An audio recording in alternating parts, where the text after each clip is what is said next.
دجال کا حلیہ کیسا ہوگا، اس کی نشانیاں کیا ہیں؟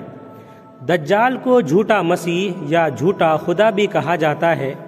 دنیا کے ہر مسلمان کا اس بات پر ایمان ہے کہ دجال اپنی طاقت اور فریب کے ذریعے ہی تباہی لائے گا۔ حضرت محمد صلی اللہ علیہ وسلم دنیا کے سب سے قابل اور جانکار انسان ہیں۔ آپ صلی اللہ علیہ وسلم نے دجال کی کئی واضح نشانیاں بتائی ہیں، جبکہ مغرب میں اسے اینٹی کرائسٹ کے نام سے جانا جاتا ہے، جو دنیا بھر میں اپنے شعبدوں سے تباہی پیدا کرے گا۔ نبی کریم صلی اللہ علیہ وسلم کی تعلیمات کے مطابق دجال کا ظہور قیامت سے پہلے اور دنیا کے آخری دنوں میں ہوگا۔ اس کا مقصد دنیا سے اسلام اور اس کے پیروکاروں کو ختم کرنا ہوگا۔ دجال اللہ کے ماننے والوں کو اپنی بندگی پر مجبور کر کے انہیں جہنم میں دھکیلنے کے لیے آئے گا۔ دجال کے فتنے سے بچنے کے لیے نبی کریم صلی اللہ علیہ وسلم نے بارہا اس کی نشانیوں سے آگاہ کیا اور واضح بتایا کہ دجال کیسا دکھے گا اور اس کی نشانیاں کیا ہوں گی۔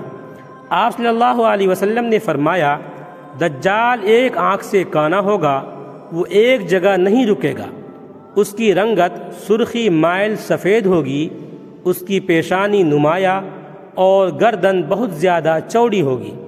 اس کا قد چھوٹا ہوگا اور کمر میں کب ہوگا۔ اس کے باوجود وہ بہت طاقتور ہوگا، وہ عام انسانوں کی طرح نہیں چل سکے گا۔ دجال کے گھنگریالے بال ہوں گے جو سر سے سانپوں کی مانند لٹک رہے ہوں گے۔ دجال ایک مرد ہوگا اور اولاد پیدا کرنے کی صلاحیت سے محروم ہوگا۔ اس کی پیشانی پر دونوں آنکھوں کے بیچ کافر یا کاف فا را لکھا ہوگا۔ درج بالا نشانیوں کی وضاحت ذیل میں کی گئی ہے۔ حضرت حذیفہ رضی اللہ عنہ سے مروی ہے کہ نبی کریم صلی اللہ علیہ وسلم نے ارشاد فرمایا، دجال بائیں آنکھ سے کانا ہوگا، اس کے بال گھنے ہوں گے، اس کے ساتھ جنت اور جہنم بھی ہوگی۔ اس کی جہنم حقیقت میں جنت ہوگی اور اس کی جنت حقیقت میں جہنم ہوگی۔ حضرت حذیفہ رضی اللہ عنہ سے مروی ہے کہ نبی صلی اللہ علیہ وسلم نے ارشاد فرمایا، مجھے دجال سے بھی اس بات کا زیادہ علم ہے کہ اس کے ساتھ کیا چیزیں ہوں گی۔ اس کے ساتھ دو جاری نہریں ہوں گی، ان میں سے ایک دیکھنے میں سفید پانی کی ہوگی اور دوسری دیکھنے میں بھڑکتی ہوئی آگ کی ہوگی۔ اگر کوئی شخص وہ زمانہ پائے تو اسے چاہیے کہ اس نہر پر جائے جو دیکھنے میں آگ نظر آ رہی ہوگی اور اس میں غوطہ لگا دے، پھر اپنا سر جھکا کر اس میں سے پیے۔ وہ ٹھنڈا پانی ہوگا اور دجال کی ایک آنکھ پوچھ دی گئی ہوگی، اس پر موٹا ناخنا ہوگا، اس کی دونوں آنکھوں کے درمیان کافر لکھا ہوگا، جسے ہر مومن پڑھ لے گا، خواہ وہ لکھنا پڑھنا جانتا ہو یا نہ جانتا ہو۔ اس حدیث کی تشریح میں سب سے پہلے تو دجال کی آنکھوں کی کیفیت کو واضح کرنا مقصود ہے۔ اس سلسلے میں اتنی بات تو متعین ہے کہ دجال ایک آنکھ سے کانا ہوگا، اسی وجہ سے عوام میں وہ کانے دجال کے نام سے ہی مشہور ہے۔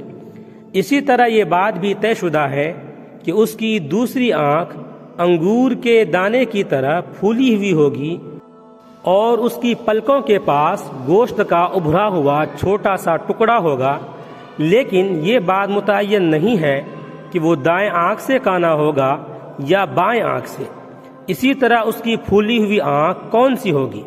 احادیث کی روشنی میں اسے متعین کرنا خاصا مشکل ہے، کیونکہ ایک حدیث میں فرمایا گیا ہے کہ وہ بائیں آنکھ سے کانا ہوگا اور ایک حدیث میں فرمایا گیا ہے کہ وہ دائیں آنکھ سے کانا ہوگا۔ اسی بنا پر اس کی دوسری آنکھ کی کیفیت بھی متعین کرنا دشوار ہے۔ چنانچہ بعض علماء نے دائیں آنکھ والی روایات کو ترجیح دی ہے اور بعض علماء نے بائیں آنکھ والی روایات کو ترجیح دی ہے۔ اس ناکارہ کا رجحان اسی دوسری رائے کی جانب ہے، جس کے مطابق دجال بائیں آنکھ سے کانا ہوگا۔ اکثر روایات میں بھی یہی آتا ہے۔ اس طرح یہ بات خود بخود متعین ہو جاتی ہے کہ اس کی دائیں آنکھ پھولی ہوئی ہوگی، جسے بعض روایات میں انگور کے دانے کے ساتھ تشبیہ دی گئی ہے اور بعض روایات میں اسے موٹے ناخنوں سے تعبیر کیا گیا ہے۔ حدیث میں ایک اضافی بات یہ بھی بیان کی گئی ہے کہ اس کے بال خوب گھنے ہوں گے۔ دوسری بات یہ کہ دجال کی ان عیب دار آنکھوں کے درمیان اللہ تعالیٰ اس کے دجل و فریب اور جھوٹ کو ثابت کرنے کے لیے اس پر لفظ کافر لکھ دے گا۔ دراصل احادیث سے یہ بات بھی معلوم ہوتی ہے کہ دجال ابتدائی طور پر رسالت کا اور پھر خدائی کا دعویٰ کرے گا۔ یہ عجیب خدا ہوگا جو ایک آنکھ سے کانا اور دوسری سے بھینگا ہوگا، یعنی اس میں اتنی بھی طاقت نہ ہوگی کہ اپنے جسم کے اتنے بڑے اور نمایاں عیب ہی کو دور کر سکے۔ اس لیے اس کا خدائی کا دعویٰ کرنا کسی مذاق سے کم نہ ہوگا۔ ایسا نہ ہوگا کہ وہ لفظ لوگوں کی نگاہوں سے اوجھل ہوگا، بلکہ پڑھے لکھے لوگوں کے ساتھ ساتھ ان پڑھ لوگ بھی اسے پڑھ سکیں گے۔ دجال کی پیشانی پر موجود لفظ کافر دنیا کا کوئی صابن اور کیمیکل نہ مٹا سکے گا۔ البتہ یہاں دو باتوں کی وضاحت ضروری ہے۔ ایک تو یہ کہ بعض روایات میں دجال کی دونوں آنکھوں کے درمیان لفظ کافر حروف تہجی کے ساتھ الگ الگ کر کے لکھنے کا تذکرہ ملتا ہے، یعنی یہ لفظ اس طرح کاف فا را لکھا ہوگا، اور بعض روایات میں حروف تہجی ملا کر کافر لکھے ہونے کا ذکر ہے۔ تاہم معنی دونوں صورتوں میں ایک ہی ہوگا۔ اور دوسری بات یہ کہ کیا یہ لفظ حقیقتاً اس کی آنکھوں کے درمیان لکھا ہوگا یا حدیث میں اس کا مجازی معنی مراد ہے؟ اس سلسلے میں بھی علماء کی دو رائے ہیں۔ بعض علماء اس کا مجازی معنی مراد لیتے ہیں۔ ان کا یہ کہنا ہے کہ دجال اکبر کے چہرے پر ہی ایسی علامات ہوں گی جن سے اس کا حادث ہونا ثابت ہوتا ہوگا۔ ان علامات کو لفظ کافر سے ذکر فرما دیا گیا ہے، لیکن اکثر علماء کی رائے یہ ہے کہ یہ کتابت اپنے حقیقی معنی میں ہی ہے، اور حقیقی طور پر اس کی آنکھوں کے درمیان لفظ کافر لکھا ہوگا، اور یہ اللہ تعالیٰ کی قدرت سے کچھ بعید نہیں ہے کہ اس کے کفر اور اس کے جھوٹ کی واضح علامت اس کے چہرے پر ہی نمایاں فرما دے، تاکہ ہر آدمی اسے شناخت کر سکے، اس کے جھوٹا اور کافر ہونے کا یقین کر سکے اور اس کے فتنے سے اپنے آپ کو بچائے۔ تیسری قابل وضاحت بات دجال اکبر کی جنت اور جہنم سے متعلق ہے۔ اللہ تعالیٰ جب کسی کو ڈھیل دیتا ہے تو اس کی رسی خوب دراز کر دیتا ہے، اور جب اسے سزا دینے کا ارادہ فرما لیتا ہے تو اس رسی کو کھینچ لیتا ہے۔ دجال اکبر جب خدائی کا دعویٰ کرے گا تو اللہ تعالیٰ اسے بھی ڈھیل دے گا، حتیٰ کہ دجال اپنے ساتھ جنت اور جہنم کو لیے پھرتا ہوگا۔ جب کسی پر اپنا انعام کرنا چاہے گا تو اسے اپنی جنت میں داخل کر دے گا، جو در حقیقت اللہ تعالیٰ کی جہنم ہوگی، اور جب کسی کو سزا دینا چاہے گا تو اسے اپنی جہنم میں داخل کر دے گا۔ بظاہر وہ بھڑکتی ہوئی آگ ہوگی، لیکن حقیقت میں اللہ تعالیٰ کی جنت ہوگی۔ لوگ جب اس کے ساتھ جنت اور جہنم کو دیکھیں گے تو خوف زدہ ہوں گے اور اس پر ایمان لانے لگیں گے، خاص طور پر جب وہ یہ دیکھیں گے کہ جن لوگوں نے دجال کو اپنا رب نہیں مانا، دجال نے انہیں بھڑکتے ہوئے شعلوں کی نظر کر دیا، وہ مزید مرعوب ہو جائیں گے۔ اس کا مطلب یہ ہے کہ لوگ جس چیز کو جنت سمجھ رہے ہوں گے وہ ان کی نظر یا ان کی سوچ کا دھوکہ اور غلط فہمی ہوگی، حقیقت میں وہ جہنم ہوگی، اور جس چیز کو لوگ جہنم سمجھ رہے ہوں گے وہ ان کی غلط فہمی ہوگی اور ان کی نظر کا دھوکہ ہوگا، حقیقت میں وہ جنت ہوگی۔ اسی لیے نبی صلی اللہ علیہ وسلم نے فرمایا، اگر کسی آدمی کو دجال کا زمانہ مل جائے اور وہ آزمائش میں پڑ جائے تو اسے چاہیے کہ بے کھٹ کے دجال کی جہنم میں چھلانگ لگا دے۔